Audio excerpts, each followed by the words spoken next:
స్వరూపులకు స్వాధ్యాయ ప్రియులకు హనిత నమస్కరిస్తూ పత్రిజీ జ్ఞానామృతం 3 బుక్ నుండి మనం పత్రిజీ ఎన్నోసార్లు వివిధ ప్రాంతాల్లో వివిధ సమయాల్లో చెప్పిన అద్భుతమైన జ్ఞానాన్ని పుస్తక రూపంగా మనకు అందించబడింది.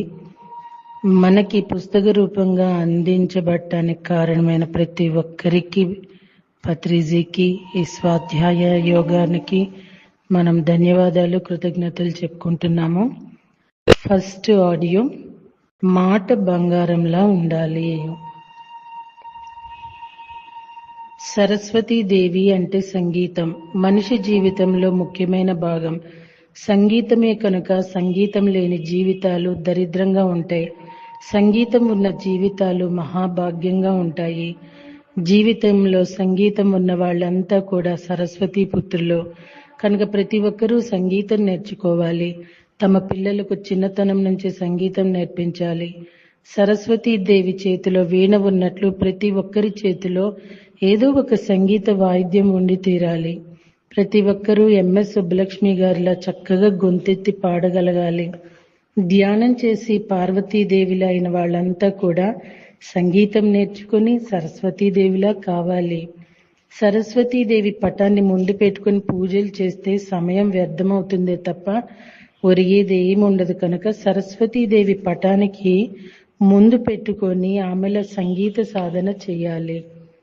సంగీతం నేర్చుకోవడం ఏ వయసులోనైనా మొదలు పెట్టవచ్చు.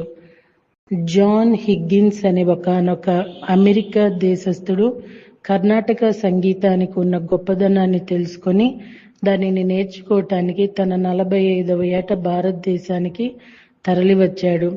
2 ఏళ్ల పాటు ఇక్కడే ఉండిపోయి సంగీతం అంతా చక్కగా నేర్చేసుకున్నాడు. ఆ విధంగా ప్రతి ఒక్కరూ సంగీతం తప్పక నేర్చుకోవాలి. సరస్వతీదేవి అంటే చదువుల తల్లి.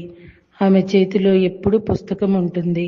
అంటే మనం పుస్తకాలు బాగా చదవాలి అని అర్థము. పుస్తకాలు బాగా చదివితే మన జ్ఞానం మరింతగా విస్తరిస్తుంది.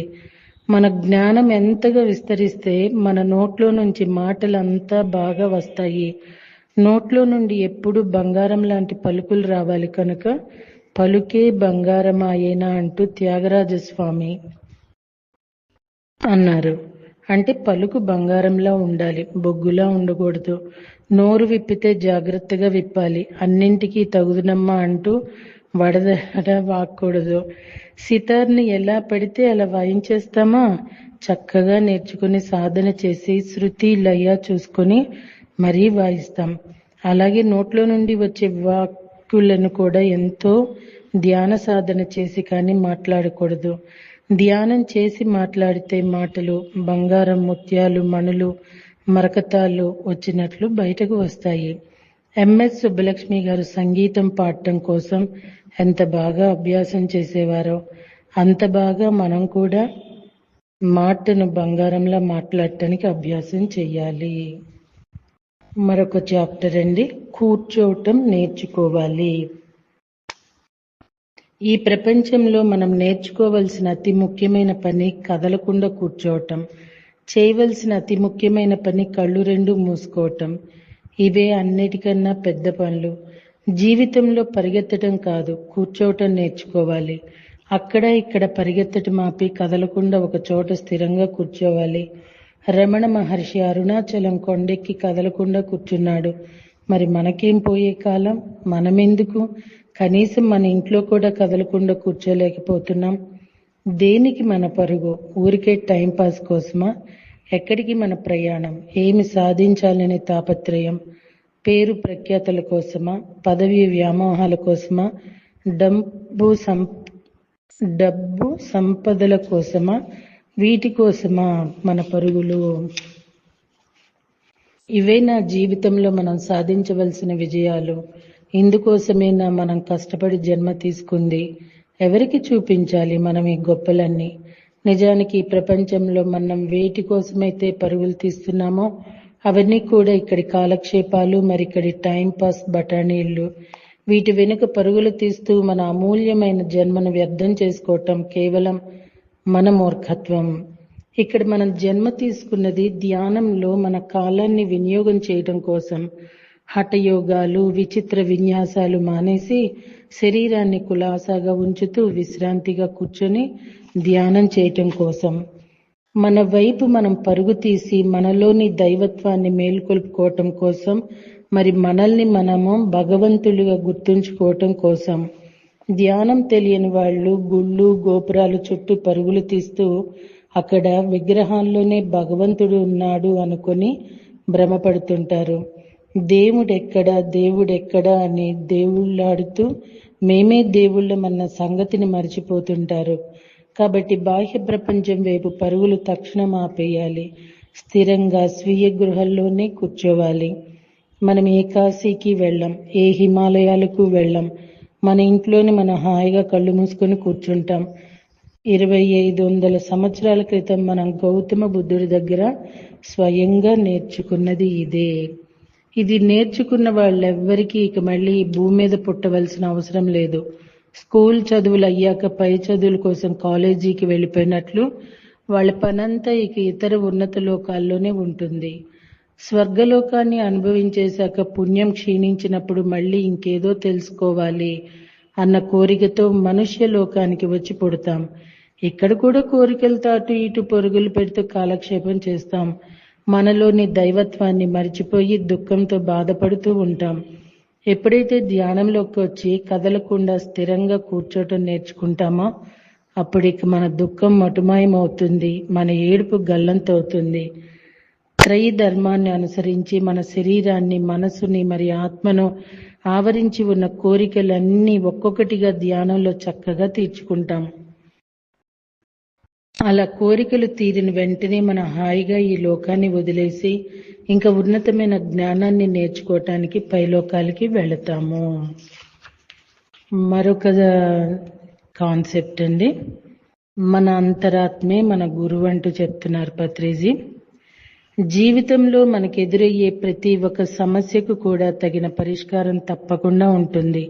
ఆ పరిష్కారం కూడా నిదానంగా వెతికితే మన అంతరంగంలోనే నిక్షిప్తమై ఉంటుంది. బయట వేరే ఎక్కడ ఉండదుగాక ఉండదు. మరి బయట వాళ్ళెవ్వరూ అసలు మన సమస్యను పరిష్కరించజాలరు. మనకు ఎదురయ్యే ప్రతి ఒక్క సమస్య కూడా మనలో నుంచి ఒకానొక ప్రశ్నను ఉదయింపజేస్తుంది. ఆ ప్రశ్నే మన సమస్యకు కావలసిన సమాధానాన్ని కూడా వెతికి పెడుతుంది. అందుకే సమస్యలు వచ్చినప్పుడల్లా మన మనసుల్లో నుంచి ఎన్నెన్నో ప్రశ్నలు ఉద్భవిస్తూ ఉంటాయి. ఎప్పుడైతే వాటన్నిటికీ మన అంతరంగంలో నుంచే మనకు సరియైన సమాధానాలు లభిస్తాయో అప్పుడు మన చిత్తం శాంతించి మన మానసిక కల్లోలం నుంచి బయటపడి ఆ సమస్య యొక్క పరిష్కారం వైపుగా మన భౌతికపరమైన చర్యలు మొదలు పెడతాము. ఇలా సమాధాన పడిన మనసుతో భౌతికపరమైన చర్యలను సమర్థవంతంగా చేపట్టినప్పుడు ఆ సమస్యకు సంపూర్ణమైన మరి అద్భుతమైన పరిష్కారం తప్పకుండా లభ్యమవుతుంది. చిన్ని సమస్యలకు చిన్ని పరిష్కారాలు, మరి పెద్ద పెద్ద సమస్యలకు పెద్ద పరిష్కారాలు అవసరమవుతాయి. చిన్న సమస్యల పరిష్కారానికి మనకి పెద్దగా ధైర్యం అవసరం లేకపోయినా పెద్ద సమస్యలను మాత్రం తగిన ధైర్యస్థైర్యాలతో ఎదుర్కోవాలి. చిన్న సమస్యల పరిష్కారానికి మనకు మామూలు భౌతిక పరమైన చర్యలు చాలు, కానీ పెద్ద సమస్యల పరిష్కారానికి మాత్రం ఆత్మశక్తి చాలా చాలా అవసరం. ఒకవేళ మనకంటే ఎక్కువ ఆత్మశక్తిని కలిగి ఉన్న సరియైన గురువు కనుక మనకు దొరికితే పెద్ద సమస్యలకే కాకుండా అతి చిన్న సమస్యల పరిష్కారానికి కూడా వారి నుంచి మనం సహకారాన్ని కోరవచ్చు. అయితే ఇక్కడ అసలు సమస్య ఏంటంటే ఎవరికి సరియైన గురువు దొరకకపోవటం. ఇలాంటి క్లిష్ట పరిస్థితుల్లో మనం బయట ఎవరిని పడితే వాళ్ళని గురువులను నమ్మకుండా ధ్యానం ద్వారా శాస్త్రీయ పద్ధతిలో మన అంతరంగంలోకి ప్రయాణం చేస్తూ మన అంతరాత్మనే మనకు గురువుగా ఎంచుకోవాలి. నిరంతర ధ్యాన సాధన ద్వారా ఆ అంతరాత్మతోనే అనుసంధానం చెందుతూ ఆ అంతరాత్మ నుంచే సందేశాలు అందుకోవాలి.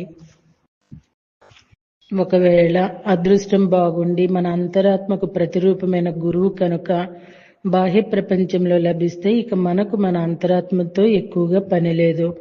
ఇలా లభించిన అసలు గురువు మన అంతరాత్మ యొక్క బాహ్య రూపమే కాబట్టి అలాంటి గురువు బోధనలు మనకు అర్థం అయినా కాకపోయినా సరే మారు పలకకుండా అమరుపరచాల్సిందే.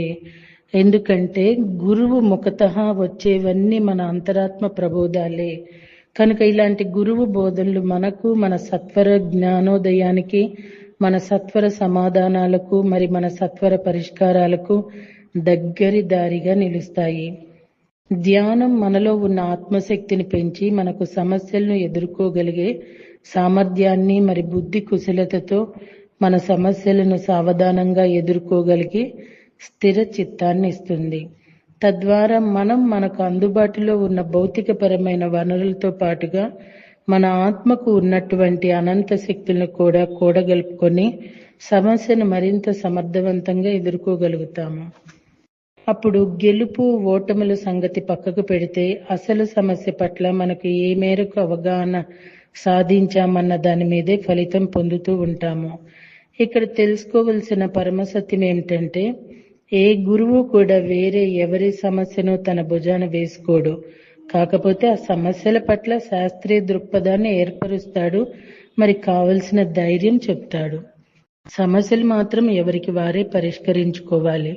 ఎందుకంటే మన సమస్యల యుద్ధాలు మనకు ఉన్నట్లే గురువులకు కూడా వారి సమస్యల యుద్ధాలు వారి పరిధి మేరకు వారికి ఉంటాయి. జీవితం అంటేనే ఒక క్రీడా మైదానం లాంటి యుద్ధరంగం. దానికి ఆది అంతం లేవు. మరి అక్కడ ఎవరికి వారు ఒంటరిగా పోరాడాల్సిందే.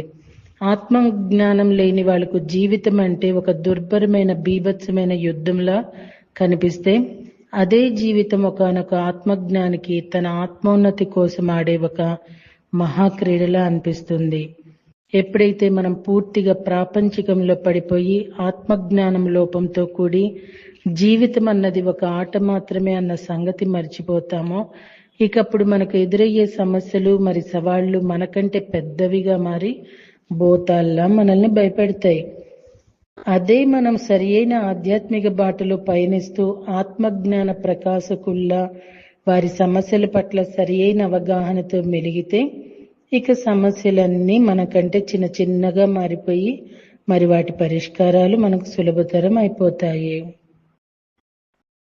నేను స్వర్గాధిపతి అయిన దేవుని కుమారుడును అంటారు జీసస్. అంటే నేను స్వర్గ నియమాలతో కూడుకొని ఉన్న ఒకానొక గురువు యొక్క ఒకానొక శిష్యుణ్ణి అని తనకి తాను చెప్పుకుంటున్నారు. ఇక్కడ స్వర్గం అంటే ఒక ప్రదేశం లేదా స్థలం కాదు. స్వర్గం అంటే ఆత్మ యొక్క స్థితి. గురువు అంటే స్వర్గ స్థితిలో ఉన్న ఒకానొక పురుషోత్తముడు. స్వర్గం అంటే అంతా ఆనందమే. ఎవరైతే తమ అంతరాత్మకు ప్రతిరూపమైన గురువుతో సదా కలిసి ఉంటారో వారు స్వర్గంలో ఉన్నట్లే. మన అంతరాత్మకు ప్రతిరూపమైన సరియైన గురువు స్వర్గ కళను చక్కగా ఉపాసన పట్టిన స్వర్గాధిపతి. కాబట్టి మనందరం కూడా స్వర్గాధిపతి కుమారుల్లా ఉందాము. మన శ్వాస రూపంలో ఉన్న మన గురువుతో కూడి మన సమస్యలను మనమే పరిష్కరించుకుందాము. సో ఇక్కడ పత్రి సార్ మరి ఒక కొటేషన్ ఇస్తున్నారు. పిరమిడ్ మాస్టర్లుగా మన పని. సంగీతం రానివాడు ఏదో ఒక రోజు ఇప్పటిదాకా నేను ఎందుకు సంగీతం నేర్చుకోలేదు అని ఏడ్చినట్లు, సితార్ వాయించడం రానివాడు ఇంతవరకు నేను ఎందుకు సితార్ నేర్చుకోలేదు అని వగచినట్లు, ఏదో ఒక రోజు ఒకానొక ధ్యానం చేయని వాడు ఇప్పటిదాకా నేను ఎందుకు ధ్యానం నేర్చుకోలేదు అని దుఃఖపడాల్సి వస్తుంది. ఈ ప్రపంచంలో ఏది చేసినా చేయకపోయినా పర్వాలేదు, నా ధ్యానం చేయకపోతే మాత్రం ఎంతో కోల్పోవలసి వస్తుంది. పిరమిడ్ మాస్టర్లుగా మన పని అంతా కూడా ధ్యానం ద్వారా ప్రతి ఒక్కరిలో ఉన్న కొంచెం మరుపును పోగొట్టి ప్రతి ఒక్కరూ సత్యం తెలుసుకునేటట్లుగా చేయడం. బ్రహ్మర్షి పితామహ పత్రిజీ. సో మాస్టర్స్, చాలా మంది ధ్యానం అంటే 90 ఏళ్లకో 100 ఏళ్లకో అనుకుంటారు. 90 ఏళ్ళ వరకు 100 ఏళ్ల వరకు బ్రతుకుతామనే క్వశ్చన్ వాళ్ళకి రాదు. ఎందుకంటే ధ్యానము అంటే అది ఏదో అతీతమైనది, వాళ్ళకి అవసరం లేనిది, అదేదో ఒక భూతం లాంటిది అన్నట్టు ఫీల్ అయిపోతూ ఉంటారు. కానీ ఈరోజు ప్రపంచంలో ఆస్తుల కోసము తోడబుట్టిన వాళ్ళని లేకుండా దౌర్జన్యంగా చేస్తూ ఎంతో కుటుంబాలని రోడ్డుకి ఈడుస్తూ ఇట్లా నానా రకాలుగా భ్రష్టు పట్టిపోతున్నారంటే కారణం వాళ్ళ దగ్గర ధ్యానం లేదు, జ్ఞానం లేదు. ఆ లేఖీ మనుషులతో పాటు లేఖీగా పిరమిడ్ మాస్టర్స్ ఎప్పుడూ ప్రవర్తించరు. నాట్ ఓన్లీ పిరమిడ్ మాస్టర్స్, ధ్యానం తెలిసి జ్ఞానం పొందిన ఎవ్వరూ కూడా అలాగ ప్రవర్తించలేరు. ఎందుకంటే సత్యం వాళ్ళకి తెలుస్తుంది. ఏది జరుగుతున్నా అది మనం డిజైన్ చేసుకొని వచ్చినన్న వాస్తవం. సో ఈరోజు ప్రపంచం ఇలాగ బీభత్సంగా ఉండటానికి కారణంకి మూలం నుండి దాన్ని పెకలించాలంటే చిన్నతనం నుండి ధ్యానం అవసరము. పత్రిజీ చెప్పినట్టుగా మేమెందుకు ధ్యానం చేయలేకపోయామో, వాళ్ళు ధ్యానం చెప్పినా అని ఏడ్చే రోజు తప్పకుండా ఒక రోజు వాళ్ళకు వస్తుందండి. ఏడవటం అంటే ఈ కళ్ళమటి నీళ్లు కాసుమండి, వాళ్ళల్లో పశ్చాత్తాపంతో కూడిన ప్రయత్నం మొదలవుతుందన్నమాట. So meditation is most and most important. ధ్యానము అన్నిటికీ కూడా పరిష్కారము. చాలా మంది ధ్యానాన్ని చాలా చిత్ర విచిత్రంగా ఫీల్ అవుతూ ఉంటారు. కానీ వాళ్ళు ఒకటి సూక్ష్మం ఆలోచించాలి. ఇప్పుడు వినాయక చవితి వ్రతం కావచ్చు, విష్ణు సహస్రనామం కావచ్చు, లలితా సహస్రనామం కావచ్చు, వాటన్నిటిలో ఫస్ట్ ఏమని చెప్తారండి? ధ్యానం అంటారు. మనం గుడికి వెళ్ళి ఇంటికి వచ్చే ముందు ఏం చేస్తాం? కొంచెం సేపు కూర్చుంటాం, అదే ధ్యానం.